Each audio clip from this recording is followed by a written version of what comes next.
সকলোকে ধন্যবাদ জনাইছোঁ আমাৰ বিভিন্ন চেনেলৰ সাংবাদিক বন্ধুসকল আৰু আজি গুৰুত্বপূৰ্ণ আমাৰ ইচি মিটিং আছিল, কেবিনেট বৈঠক আছিল। ইয়াত আমি কেইবাটাও বিষয়ত আলোচনা কৰিছোঁ।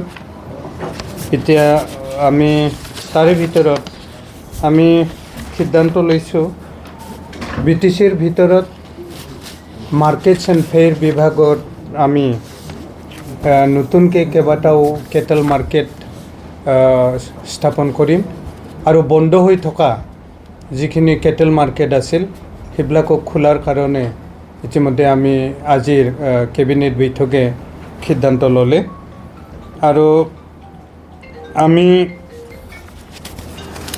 ইয়াৰ ভিতৰতে আমাৰ যিখিনি লেণ্ড আৰু লেণ্ড ৰেভিনিউ ৰিলেটেড যিবিলাক কিবা আছিল বিষয় আছিল মাটি সম্পৰ্কত আমি মাটি আমাৰ যিটো লেণ্ডলেছ মানুহ পট্টা দিয়াৰ কাৰণে যিবিলাক কথা আমি যোৱা নিৰ্বাচনৰ আগত কোৱা হৈছিল, কমিট কৰা হৈছিল, তাৰ ওপৰত বিতংভাৱে আমি আলোচনা কৰিছোঁ আৰু যিটো মানে বৰ্তমান গভৰ্ণমেণ্টৰ গাইডলাইন আছে 6+1 7 বিঘাকৈ ৰুৰেল এৰিয়াত মাটি পট্টা দিব পাৰে আৰু টাউনত হ'লে 1 কঠা 5 লাইছা মোটামুটি 1.5 কঠা মাটি দিব পাৰে যদি লেণ্ডলেছ মানুহ হয়।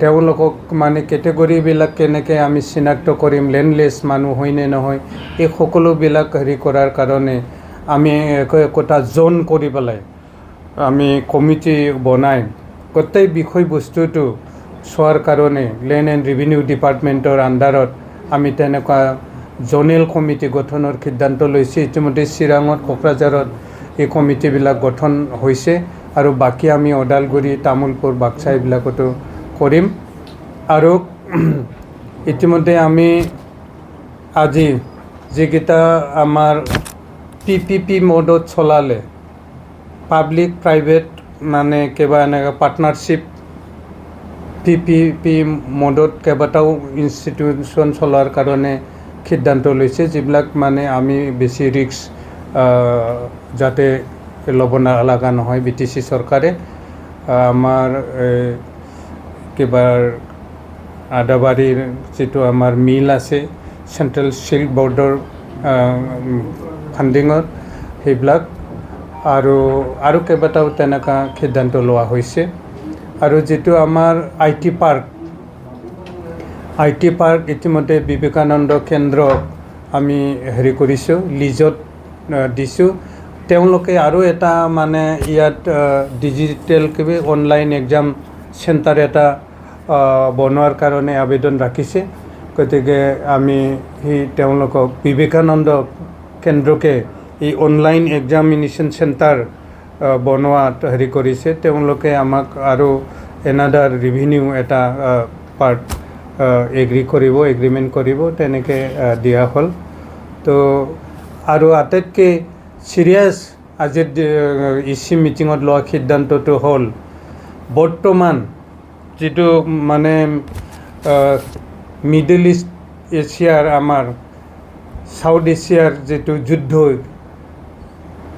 আমেৰিকা, ইৰাণ আৰু ইজৰাইলৰ মাজত যিটো যুদ্ধ লাগি আছে, যিটো হুৰমুজ ষ্ট্ৰেইটৰ যিখিনি আমাৰ গেছ তেল টেংকাৰবিলাক আহি আছিল সেইটো বন্ধ হোৱাৰ ফলত যি মানে আৰ্থিক সংকট দেখা দিছে, যিটো ক্ৰাইচিছ পেট্ৰল ডিজেল বা গেছৰ যিটো ক্ৰাইচিছ হ'ল, সেইবিলাক ক্ৰাইচিছ হোৱাৰ পিছত যিটো মানে হেৰিটোৰ অভাৱনীয়ভাৱে আমাৰ বস্তু বাহানিৰ দাম বৃদ্ধি হ'ল। ডিজেল পেট্ৰলৰ দাম বাঢ়িল, ডিজেলৰ দাম বঢ়াৰ লগে লগে খাদ্য বস্তুৰ দাম বাঢ়াৰ মানে ইতিমধ্যে আৰম্ভ হৈছে। এটা মানে ইকনমিক ক্ৰাইচিছ এটা আমাৰ দেশতো আৰম্ভ হৈছে। তাৰ প্ৰতি লক্ষ্য ৰাখি আমাৰ BTC চৰকাৰে আজিৰ কেবিনেট বৈঠক ইচি মিটিঙত সিদ্ধান্ত লোৱা হ'ল যে অহা 6 মাহত আমাৰ EM/MCLA সকলৰ দৰমহা 30% আমি কমাই লোৱা যাব। আজি সিদ্ধান্ত হৈ গ'ল, মানে গোটেই যিটো ক্ৰাইচিছটোৰ প্ৰতি লক্ষ্য ৰাখি আগন্তুক 6 মাহত BTCৰ সকলো EM/MCLA সকলে মানে নিজৰ দৰমহাত 30% কমাই লোৱাৰ সিদ্ধান্ত ইতিমধ্যে আমি আজি EC মিটিঙত পাছ কৰিছোঁ।